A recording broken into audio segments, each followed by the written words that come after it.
Boa noite, telespectadores do novo canal. Bem-vindos a mais um programa do Reis da Questão com o nosso convidado residente, Dr. Duarte Graça. Doutor, agradeço-te uma vez mais a sua presença no nosso programa para nos ajudar a escalpelizar aqui alguns temas. Podemos começar já com uma questão que tem sido analisada e até alvo de reflexão, que tem ocupado a sociedade e vários agentes da nossa comunidade, da nossa vasta comunidade, da região do Tâmega e Sousa. Mais concretamente, refiro-me aos concelhos de Paredes, Penafiel e Gondomar, exatamente, e que tem a ver com uma exploração mineira, portanto, uma proposta de prospecção, digamos, para implementar, para fazer exploração mineira.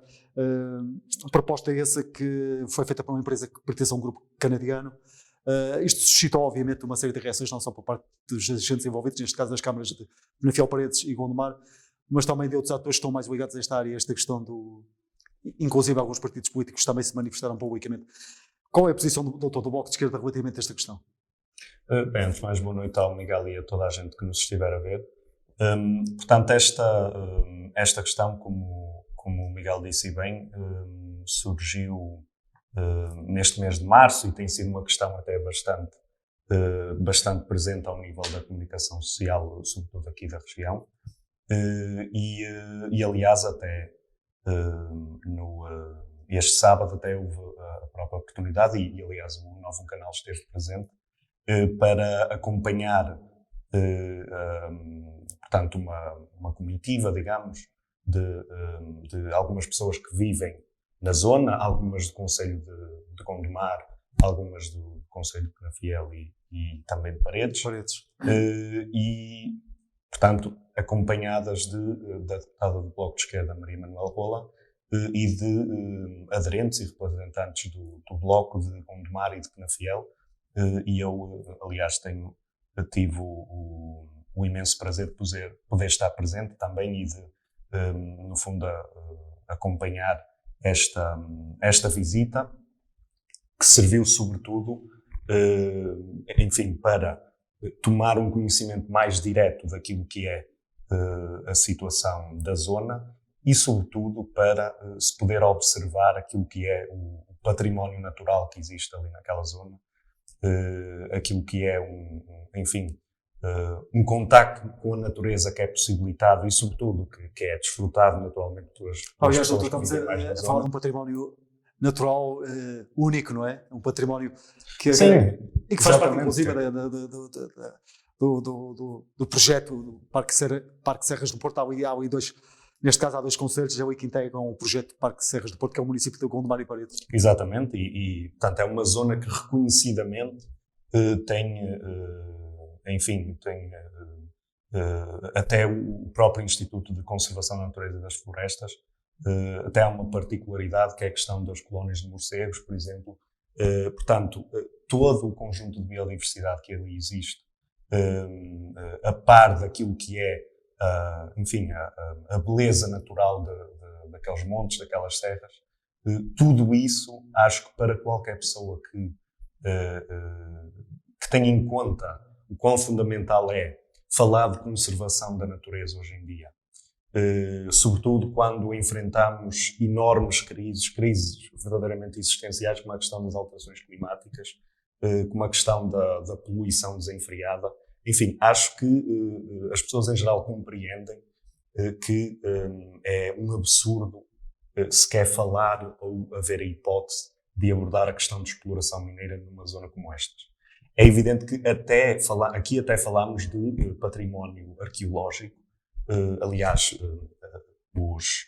houve municípios que já se pronunciaram sobre esta questão e que já emitiram pareceres. Em particular, tenho conhecimento do caso de Penafiel e Paredes, e fazem referência também à questão do património arqueológico que existe de explorações passadas, que é uma zona que já conheceu exploração mineira, e que hoje em dia também, de certa forma, faz parte de uma espécie de património histórico, a par daquilo que é o património natural, mas tudo isso poderia ser posto em causa com esta exploração que já fosse concedida. Exatamente. Agora, o que é importante perceber é, primeiro, que neste momento nós estamos a falar apenas de um pedido da parte da tal empresa que pertence Um grupo canadiano. A um grupo empresarial canadiano um pedido para realizar a prospecção. Ou seja,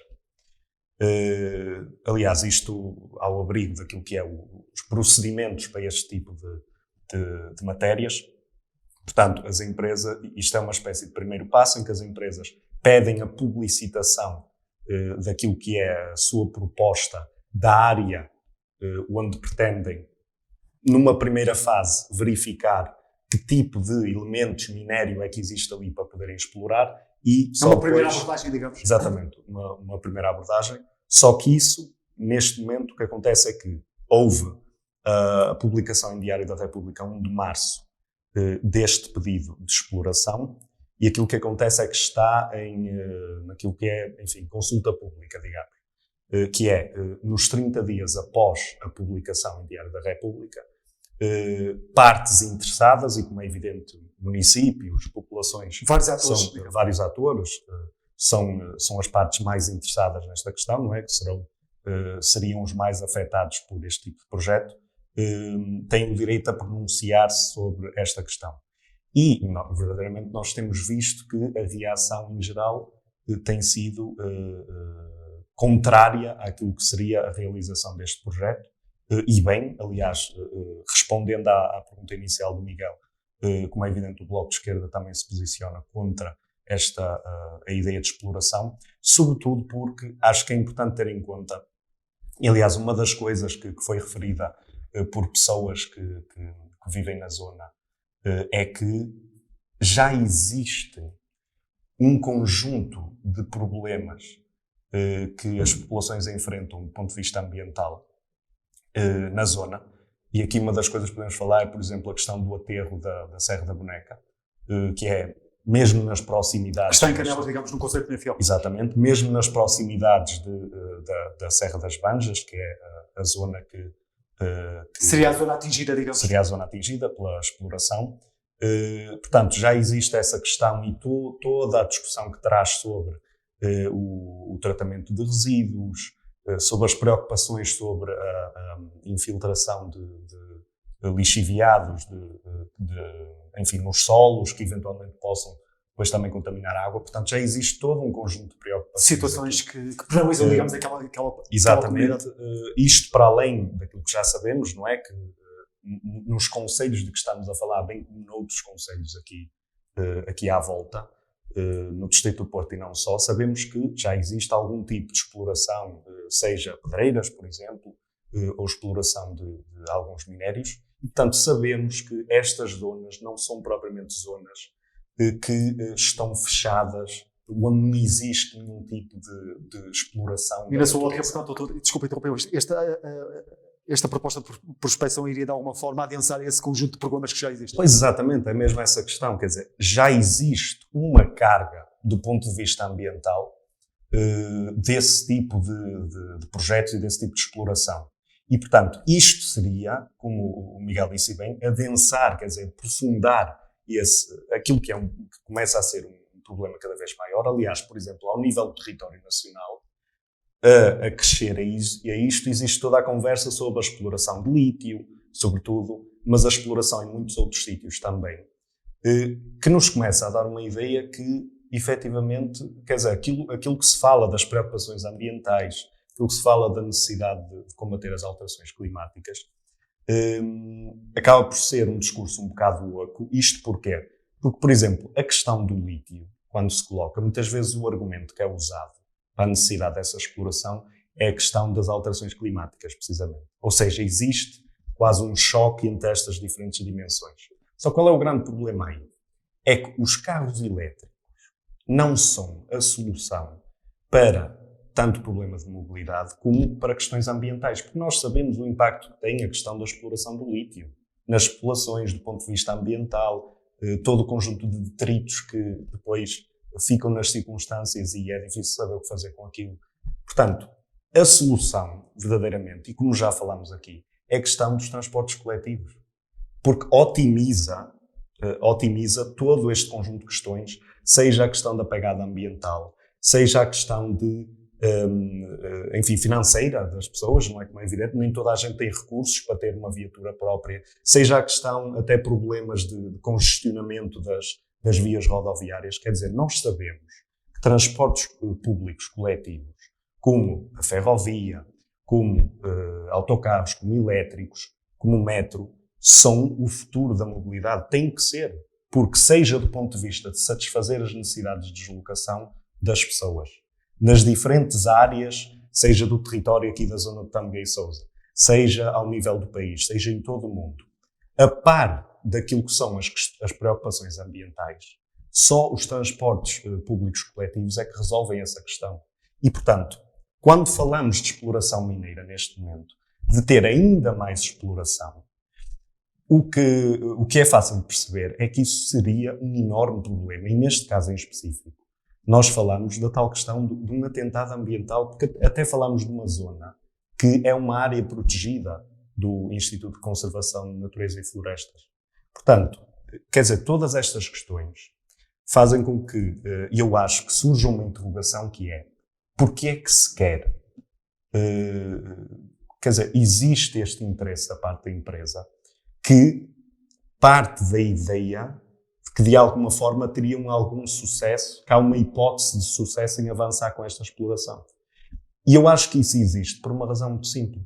Porque da parte de quem gera os municípios, da parte do governo português, não existe uma afirmação que seja absoluta, que seja vinculativa, que seja uma afirmação, enfim, de força, de convicção, de dizer que nós não vamos aceitar que aos atentados ambientais já existam, acresçam ainda mais. E, infelizmente, isto já é um padrão, porque nós vimos aquilo que aconteceu. A posição do governo deveria, na sua ótica, ser mais, digamos, robusta, mais enérgica. Sem dúvida. Mandar uma mensagem a estes interesses económicos seria fundamental. Mas o grande problema é que existe já um padrão aqui em relação à questão, por exemplo, da exploração petrolífera na costa do Algarve. O que é que o governo fez? O governo não se opôs a essa questão. Quando suspendeu alguns dos contratos, foi pela enorme pressão que houve da parte das comunidades da zona, da parte de municípios, até municípios do próprio Partido Socialista, aliás, que se mostraram contra esta questão. Doutor, deixa-me só focar um bocadinho mais neste aspecto da proposta de prospecção. Mas parece-lhe que já percebi que os municípios, sobretudo atingidos, Gondomar e Paredes, o doutor já acabou por concordar que estiveram bem nesta matéria. Ao vincar o seu parecer, ao dar o seu parecer desfavorável. O que eu lhe queria perguntar é se, e do contacto que já foi tido até pela iniciativa que houve este fim de semana em que o doutor esteve presente, parece-lhe que de alguma forma a comunidade está sensibilizada para esta questão? Pois, essa é a outra grande questão e a outra grande discussão aqui, que nos leva precisamente àquilo que é o papel das autarquias locais. Porque um dos grandes problemas, aliás, nós já falámos aqui também em relação à questão do trabalho, é precisamente a falta de contacto entre as pessoas que gerem os municípios, entre executivos municipais, e as pessoas que gerem as freguesias, não é? Quem presida a freguesia, os executivos de freguesia, que é a falta de mobilização e de contacto com a população. E foi parte daquilo que ouvimos da parte das pessoas que estiveram connosco nesta visita. Transmitiram, foi precisamente essa questão. Essa nota. De muitas vezes não haver um contacto direto, seja de municípios, seja ao nível da freguesia, e uma mobilização, porque é assim, as pessoas da zona estão a pensar organizar-se e mobilizar-se para começarem a fazer mais força em relação a esta questão, não é? Para vincarem mesmo a necessidade de se proteger este património ambiental.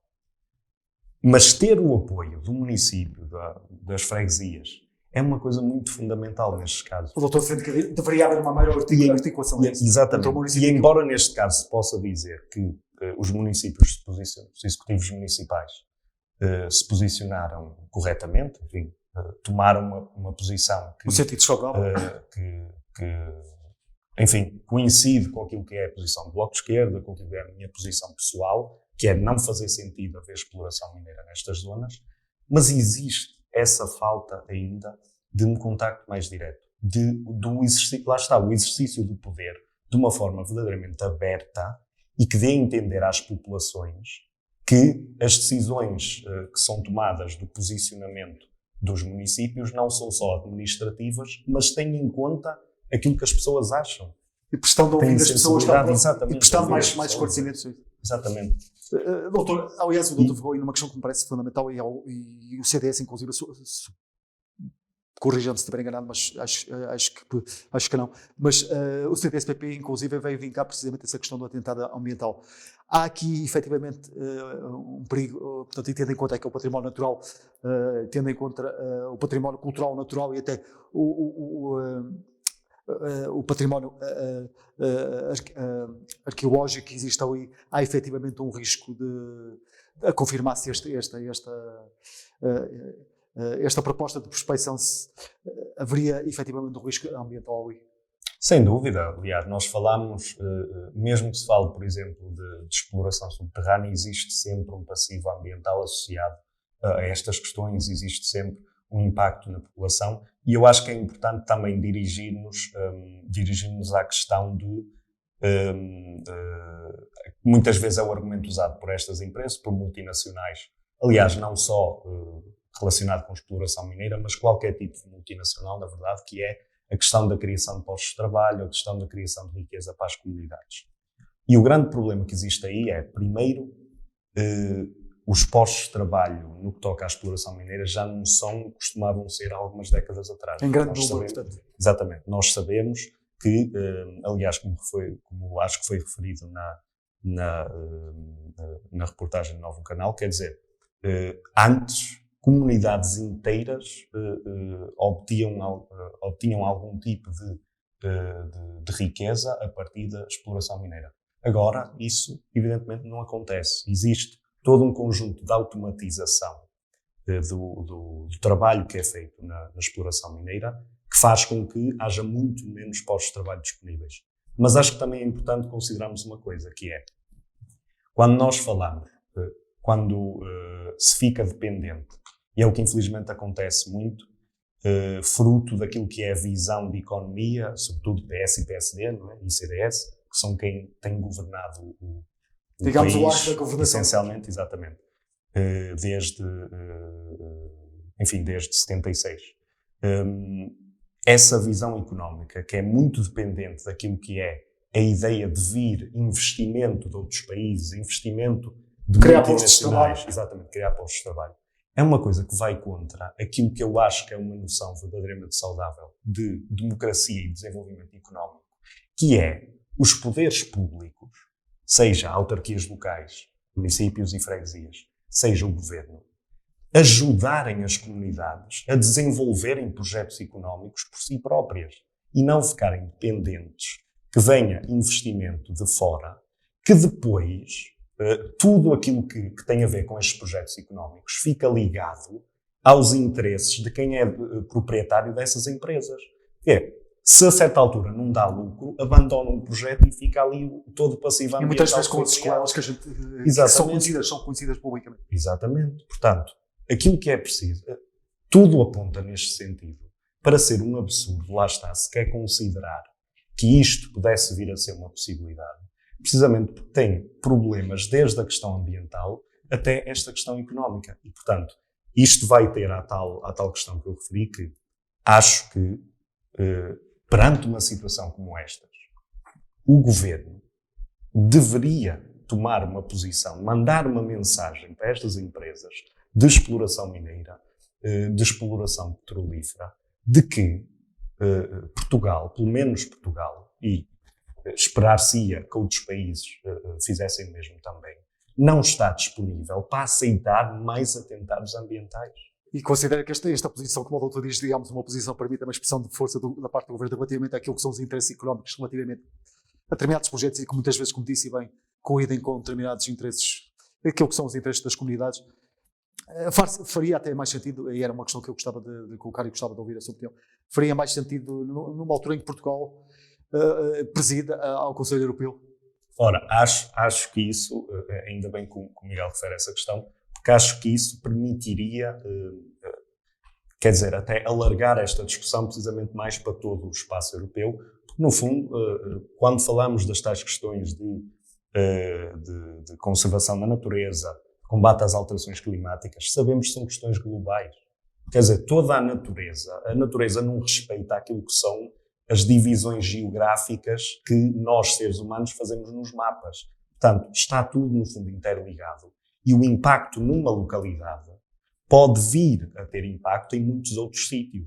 E, portanto, a forma verdadeiramente democrática e de sensibilidade ambiental que existe de fazer isto é precisamente alargar a discussão o máximo possível. E acho que a tal questão de Portugal presidir à União Europeia neste momento, acho que tomar uma posição de força nesse sentido, sobretudo quando o governo, enfim, sabemos que enche a boca com a questão da transição energética e tudo isso, que infelizmente, enfim, lá está, por não tomar posições de força como aquela que eu estou a referir, parece mais palavras do que outra coisa qualquer, mas acho que seria a altura ideal para isso, precisamente por todas essas circunstâncias. Doutor, ficou registada a sua posição relativamente a esta questão da proposta de prospecção. Eu gostaria de avançar para um tema que o doutor também nos traz hoje ao resto da questão, que tem a ver com o chumbo do Tribunal Constitucional à questão da eutanásia. O Presidente da República, Marcelo Rebelo de Sousa, tinha pedido a fiscalização preventiva, portanto o Tribunal Constitucional apreciou e devolveu, de alguma forma, a matéria, portanto, à Assembleia da República, que terá que se pronunciar. Era expectável era expectável que isto acontecesse, doutor? É assim, portanto, quando nós falamos daquilo que foi portanto, o Tribunal Constitucional pronunciou-se, como o Miguel referiu, em resposta a um pedido de fiscalização da parte do Presidente da República. E eu acho que já seria expectável que, de alguma forma, Marcelo pedisse fiscalização. Aliás, temos abordado isso até num dos programas. Exatamente. Seria expectável que o Presidente suscitasse aqui alguma fiscalização. Exatamente, nós abordamos isso. Quer dizer, existia sempre a questão de, se Marcelo não visse algum dado em específico em que pudesse pegar para pedir a fiscalização, provavelmente deixaria passar, porque não faria sentido só vetar por motivos que não têm a ver com dúvidas sobre a constitucionalidade. Mas a verdade é que Marcelo, enfim, encontrou uma matéria sobre a qual pediu a fiscalização da parte do Tribunal Constitucional, e isto foi o objeto desse pedido, foi sobretudo a questão de termos que são indeterminados na lei, como a questão da lesão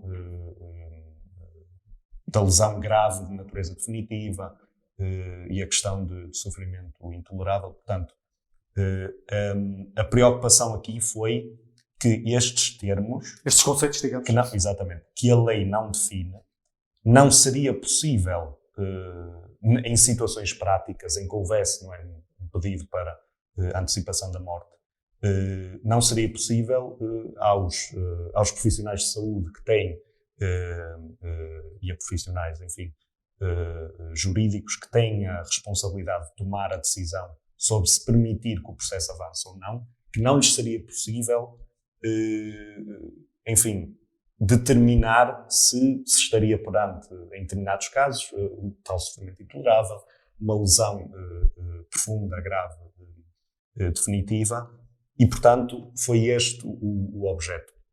Qual é a grande questão? É que o resultado da votação do Tribunal Constitucional foi bastante interessante. Aliás, eu acho que este até é um caso que, do ponto de vista jurídico, é muito interessante analisar, porque tivemos uma divisão. Portanto, o Tribunal Constitucional tem 13 magistrados ou magistradas. Neste momento há um lugar vago, por causa de uma pessoa que julgo que teve que se demitir. E, portanto, a decisão foi 7 contra 5, peço desculpa. Ou seja, houve aqui uma maioria muito ténue, muito reduzida, a favor do chumbo à lei de eutanásia, com base em alguns artigos em específico da própria lei. E o que é que acontece? Não foi a ideia de eutanásia, de antecipação da morte, e da morte medicamente assistida, não foi a ideia ou a noção que foi chumbada. Ou seja, o Tribunal Constitucional considera que, de acordo com a nossa Constituição, é possível haver um procedimento, um processo de antecipação da morte.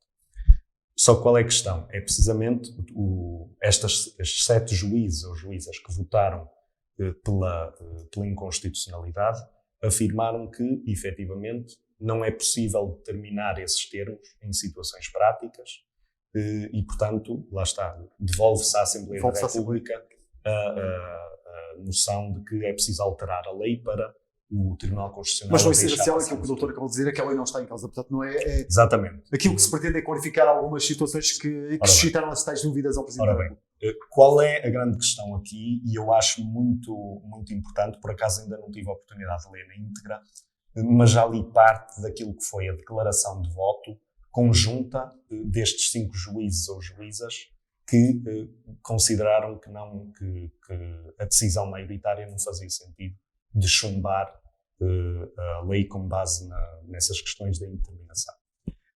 É porque, efetivamente, nós temos todo um conjunto de leis. Aliás, uma das coisas que é referidas é a questão da interrupção voluntária da gravidez, em que há termos que são indefinidos do ponto de vista legal, isto porque não faria sentido defini-los, porque é uma questão precisamente da aplicação do ponto de vista médico daqueles termos às situações específicas que é preciso analisar e que profissionais de saúde analisam no seu dia-a-dia. E, portanto, no fundo, é a minha perspectiva também, acho que não existe mérito em dizer que aqui que estes são conceitos que não é possível determinar na prática. Porque acho que, do ponto de vista de profissionais de saúde, esta determinação seria perfeitamente possível. Porque existem, enfim, a questão, por exemplo, do sofrimento. É uma questão muito, muito subjetiva, como é evidente. Quer dizer, só a própria pessoa que está a sofrer é que sabe a medida do sofrimento, se é tolerável ou se não. Mas há critérios objetivos que permitem a um profissional de saúde verificar se realmente, enfim, é expectável que exista. Existem parâmetros, não é? Exatamente, há parâmetros. Sabe-se que com determinadas doenças, determinadas patologias ou determinadas situações, lá está, de lesões definitivas, sabe-se que é de esperar que a pessoa esteja num sofrimento completamente atroz e insuportável. E, portanto, acho que não existe mérito nesta decisão do Tribunal Constitucional. Mas, de qualquer forma, acho que é um caso interessante de analisar do ponto de vista jurídico e eu espero que a Assembleia da República encontre uma formulação para a lei que permita, ao mesmo tempo, passar no Tribunal Constitucional. E dissolver essas dúvidas. Exatamente, dissolver essas dúvidas, mas, ao mesmo tempo, não colocar demasiadas restrições que, se calhar, levaria a que, em algumas situações em que, efetivamente, a pessoa, enfim, expressa a sua vontade de antecipação da morte porque está num sofrimento completamente insuportável, enfim, mas temo que isso possa acontecer, doutor. As restrições que possa, de alguma forma, agora assim que dificultem ainda, pois, e eu temo que possa haver algum excesso de zelo da parte de algumas das forças políticas que são favoráveis a esta questão, mas acho, pronto, tenho que reservar o meu julgamento até depois de ver que tipo de alterações são propostas.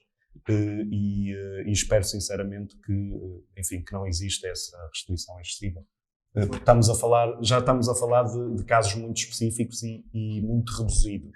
Portanto, colocar demasiados entraves burocráticos acaba por derrotar todo o objetivo, aliás, deste reconhecimento, não é, de um direito, lá está, perante uma situação de um sofrimento enorme e insuportável. Muito bem, doutor, agradeço uma vez mais a sua presença e os seus conhecimentos no Raiz da Questão. Muito obrigado. Da Raiz da Questão. Agradeço. Muito obrigado. Aproveito para me despedir dos telespectadores. Muito obrigado. Obrigado pela preferência. Protejam-se.